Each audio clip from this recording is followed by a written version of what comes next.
So you can now apply for HHN 33 this year. They've brought back the Halloween Horror Nights merch from last year. So now let's talk about what's going on with the weekend IP. Dr. Otterfellow has made it to Mardi Gras. Where are they going?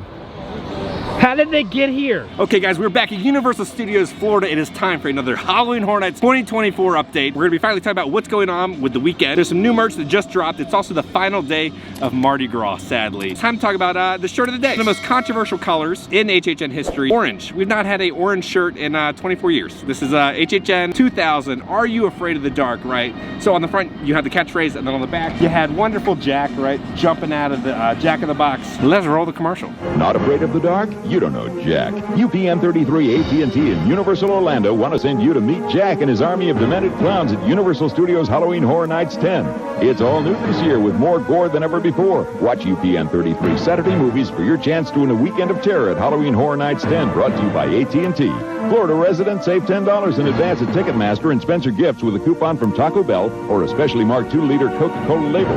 Universal Studios all-new Halloween Horror Nights 10 with UPN 33. Okay, welcome back. I also have another mission today. I want to get Baron's autograph first. We're going to hop over to Islands of Adventure and go see what's going on over there, and then we're going to head back to Universal Studios Experience and talk about all the other HHN updates happening here. Okay, so first stop of the day, we're going to Islands of Adventure. All right, so All Huzzy Boutique is there, but if you come over to this gift shop over here, they're selling these new little Toothless plushies for $22. You got another version of Toothless, again, $22 with his wings out. They've brought back the Halloween Horror Nights merch from last year. They've tweaked it a little bit. They removed kind of the logos of it saying like annual pass holder and Halloween Horror Nights. $15. They have the artwork, Choose Thy Fate. We have the dragons, and that says Dueling Dragons. This is gonna be the poster from last year. $12. They have the Dueling Dragons collectible glass, Choose Thy Fate. Universal Orlando, Dueling Dragons. This shirt is gonna be $30. So if you did miss out on not picking this up during HHN, they will have it here in the Lost Continent. $55 for this black hoodie, Choose Thy Fate. And then on the back of the hoodie, you're gonna have that same wonderful design. Okay, so I finally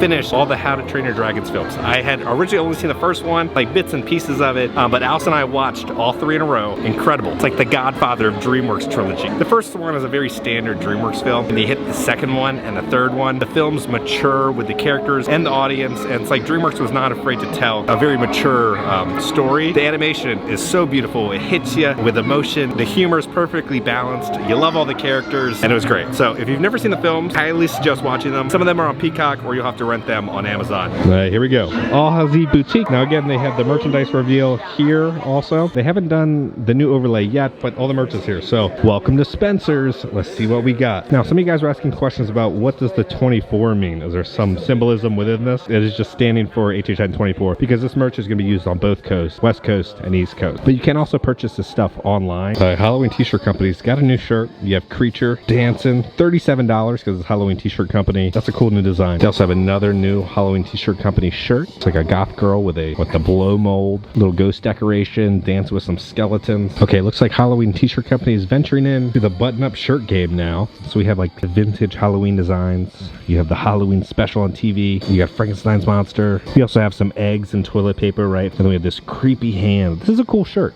Yeah, it says 95% polyester, so I don't suggest getting it because you'll sweat to death. All right, here we go. Final day, April 7th. Okay, so now let's talk about HHN Vegas. Apparently they're having some permitting issues, but it's still looking like the late summer or fall 2025. And then when it comes to the parade, so for character performers, the auditions have gone out internally for the June parade. So it's gonna be like a 4-hour shift, I believe, and it's gonna run up until November, and then November will be then the Christmas parade. What is that? A Wild Bloody Mary. Ooh, spicier than last year's. So you can now apply for HHN 33 this year. It's only internal hires right now. We'll have a kind of a general audition coming up in the next couple weeks. Okay, so then when it comes to characters for this year, the rumor that I've been told for pretty much how it's gonna operate, you're gonna have fire crew, right? So fire crew is kind of like a substitute. If there's a character who's called out or they need a spot filled, they send someone from fire crew to fill that spot. And then they're gonna have like the whole season that you can work, where they're gonna have like part 1 of the season or part 2 of the season. That's just what I've been told. There's no concrete information yet because they've just put out the audition list. So until people are kind of given offers and all that stuff, then we'll know a little more. The Beat Builders are heading out. Last time to see their little Mardi Gras overlay. Spotted the Baron. I got the vintage autograph book. I'm gonna start doing this, right? There's so many pages in this. We never know when characters might be going away. Buy an autograph book. Let's start this back up at Universal, getting autographs. And there's Baron. Baron, you've been such a gracious host this whole Mardi Gras season. I appreciate that. I'm not really the host, but I do like to celebrate it with y'all. That is a work of art right there. That's awesome. All right, so it says Baron right there, and then Taw, and then he drew a little skull. It's crazy that like the season has flown by for Mardi Gras. Mardi Gras is such a special time at Universal Studios. This season was very good. I love the parade. I love the costumes. The performers were having so much fun. The food was good. The drinks were good. The only part that was kind of iffy was the Coconut Club, but besides that, I think Universal did a wonderful job with Mardi Gras this year. The shirt, like when you compare the orange, right? This is like the classic kind of Halloween orange and black. This construction. I don't know how well these shirts are selling. I've seen a couple people wear them in the park. It's not like selling out like how the shirts used to. We're about to head in the tribute store. I'm just looking at these posters one more time, see if I can notice anything else. What if they turn the Coconut Club, right, for the Dead Coconut Club, into the Black Cat Club, open nightly? They got the #1 restrooms in the state. The party never ends. I feel like that'd be a really good overlay for HHN this year. Not too much is left of the tribute store snacks. You have one fire cookie dough ball, and the rest are just these cookies from throughout the park. It's getting very bare bones in here, what they have left to purchase. Okay, that is a wrap on the Mardi Gras Tribute Store. It's sad because I spend countless hours in there, right? Like unlocking the story to share with all you guys. It's always sad to see one of these like works of art go away because the team puts so much effort and manpower into making it special. I think Summer Tribute Store will probably be the end of May because that's when the Jurassic Park Tribute Store dropped last year. All right, Dr. Oddfellow has made it to Mardi Gras. Cocaine of Souls right there. It's so good. And then the back, let's see the back of the cape. Yes, the symbols down there. We're heading to Springfield right now, like I've been saying. Enjoy it while you can. It has not been officially announced. This will probably be announced, if it's true, probably in August, like a month or two out from when the closure is supposed to happen. But I'm hearing November for Springfield to close. They gotta keep it open, right, for HHN to help with that flow of traffic. And then from everything I've been told, November. I don't know when Hollywood's is closing, but I do know Hollywood's will be closing for the attraction that's gonna be showing up there. So November's what I've been told for here. But again, we'll just have to wait and see until the official announcement happens. Do everything you would do in Springfield, because you never know when stuff is gonna go away. All right, so as we know, the Alcatraz bar is gonna be going down for a little bit of a refurb, but it's not going away altogether. So they're gonna close it down. It's gonna be closed for kind of a while, but they're gonna have a tent out here. So you'll be able to get all the drinks, visit your favorite bartenders, but just kind of out at a tent. Okay, it is time to go ride Fast and Furious Supercharged. The time I will ever ride this is for HHN updates. The tent is now outside. They've started construction on it. Fast and Furious will be closing in August through November. You can kind of look. They got the tent. It's happening. See how the family barbecue is looking? Oh, they weeded, look at that. But yeah, no construction has happened inside. There's only the tent outside, because remember they kind of split it up halfway through. Hey everybody, I'm Mia, Dom's sister. You guys enjoy the break room. My brother calls this the family room. Here we go. Dom says he doesn't have friends, he has family. And the faces you see on these walls are our family. Mine's behind the fridge. When I'm in this room, I feel like we're all together again. So, welcome to our family. Dom, what up? Hey, bald guy. Just got a heads up from Hobbs. The FBI is about to raid your location. Oh man, they always ruining our fun. It gets worse. How does it get worse? Okay, the pre-show is the only honestly good thing about this. When the ride first opened, they tried to be all serious, like you're actually going on a mission. But then the ride opened, it's a terrible attraction, worst rides ever made in a theme park. And all the team members now just roast it. It's almost like a little comedy show in every single room because it's different. And different jokes every single time. Like these are just standard attraction cast members who are now kind of like just telling all these jokes, and it's just part of their rotation. Okay, so I did notice a little Easter egg in the war room. The street says Walker Street, right, for Paul Walker.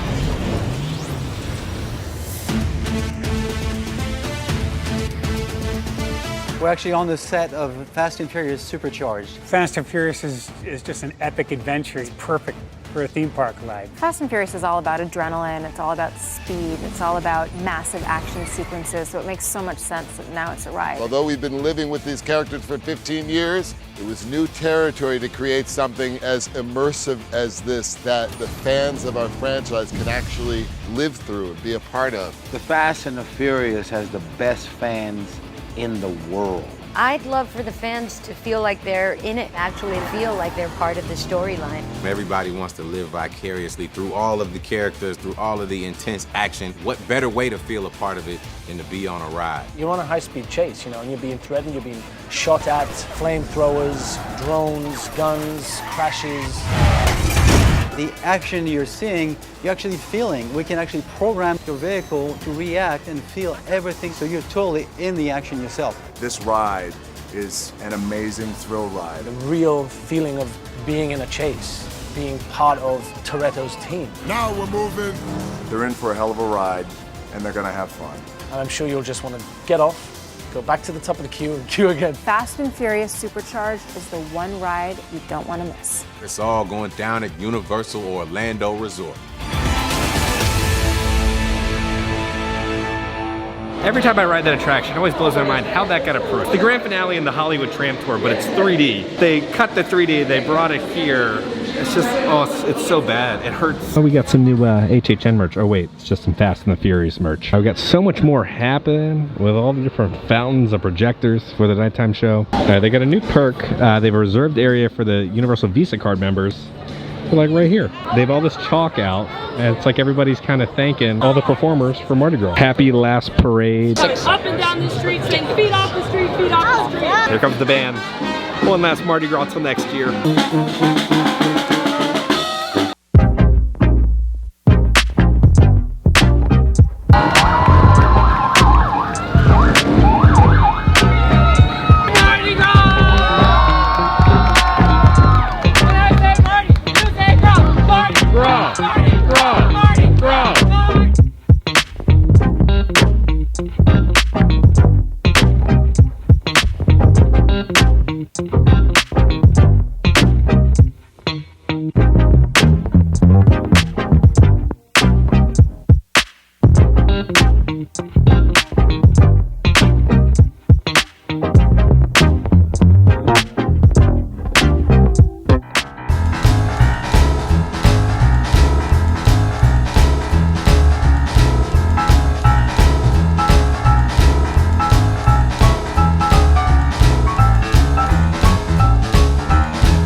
It is so sad, the end of the Mardi Gras parade. Huge shout out to everybody who helped put the event on, from the performers to operations to culinary. It was a truly unforgettable year. Everybody worked their butt off. It is not easy because there are so many nights of Mardi Gras. It's just not like a weekend. It is a full multi-month long thing that happens. It's been like a weird announcement from Blumhouse. They released a 1-to-1 scale of the Megan doll. Anybody who buys it, I'm a little worried what they're gonna do with it. But if you'd like to purchase one, that's a thing now. So before we do a little bit more of the updates, we're gonna go off and have dinner at Citywalk. We're gonna go to Vivo Italian Kitchen. I've not been here in years, so I'd like to see, you know, how things are now. I do like that it's an open kitchen, and I'm pretty sure all the pasta is made from scratch. Okay, so we got the calamari. My favorite calamari on property is at Mythos. I haven't had this in a while, so it's gonna be the flash fried calamari with a lemon garlic aioli with marinara. Pretty good. Oh, I like that aioli. Oh, decent aioli, very fresh and tender calamari. I'm gonna do 8.5 on that. I got the chicken parm. It's gonna be marinara, mozzarella, linguine noodles, but you know, fried chicken. This thing looks awesome.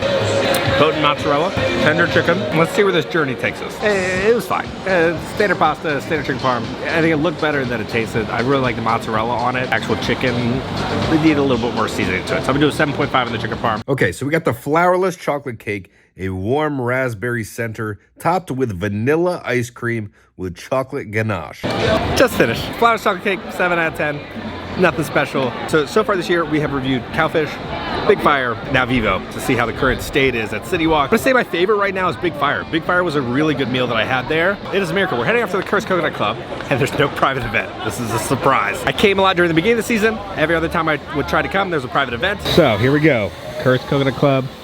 They got the fog going. Got some new additions on the last night, because I haven't been here in so long. Hunter, what do we got right here? We got the new sign! Look at it. That's actually really good. The teams over the entire season added more stuff, and it looks a lot better.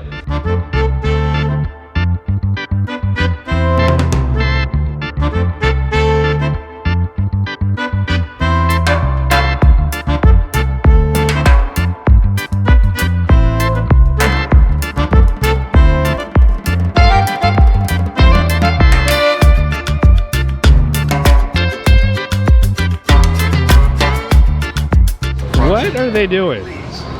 What? What in the world? They're picking up beads out of the bushes.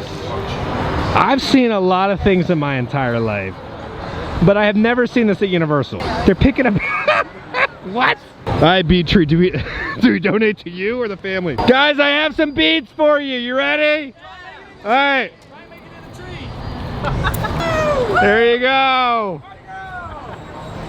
Thank you. You're welcome. Someone's desperate for beads.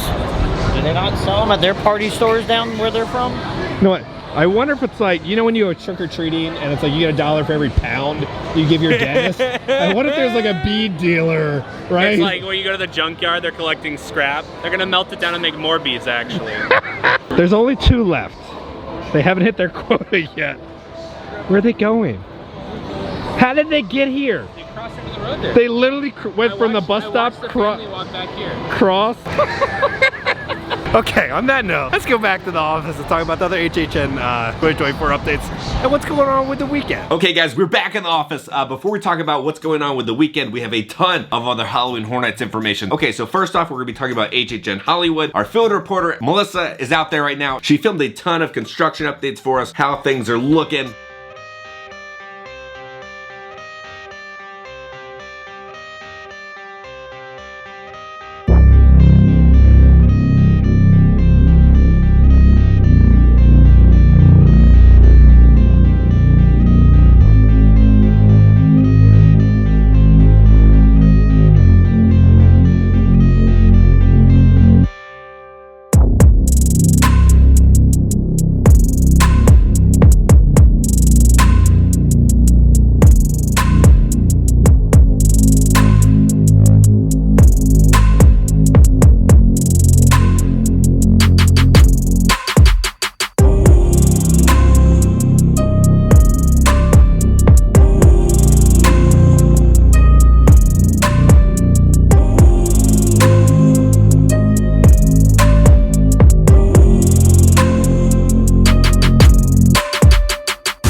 HHN is going to be here before we know it. They're starting construction. And then we also have an update kind of about when HHN Hollywood is probably going to be opening. Sounding like it's going to be opening on September 5th, and then it will be ending on November 2nd. That's kind of the rumor that's been going around about when it's going to open and when it's going to end for HHN 2024 this year out in Hollywood. And then bad news for the potentially Blumhouse Wolfman property coming to HHN this year, because the film just got delayed. So Blumhouse's Wolfman reboot just got delayed. So the film got delayed until January. So before it's just supposed to happen at the end of October, but it's been pushed to January, so that kind of like takes away the potential of it coming to HHN. It might still come. We fully don't know what's going on with the Blumhouse property. We know a Five Nights at Freddy's house has been like designed. We just don't know if it's popping up in Orlando this year, or are they saving it for HHN Vegas to kind of like bring people in with that IP name. So we still don't know what's going on with the Blumhouse property. So number one, right, we pretty much know Ghostbusters Frozen Empire sounds like it's coming to HHN 33 this year. And then we have a high probability of Poseidon's Fury becoming a original house for HHN this year. And then we have the potential of Nightmare on Elm Street coming this year. I'm hearing mixed things again about Freddy returning, right? It's kind of like 50-50 at this point. I'm hearing something, then I'm hearing that was like a fake rumor. So that I'm still kind of like up in the air, but I still think there's a really good probability that Freddy Krueger might be coming to HHN this year. And now, if you know from like past HHN, we can have IPs, right? Things can be built. They can all be designed. And then last minute, company doesn't sign off on the property and we lose the IP for HHN. So again, right now, these are all just rumors, but there's like more high probability rumors. Things can always happen last minute. And then in video game news, the game Fall Guys, they now have skins for Ghostbusters.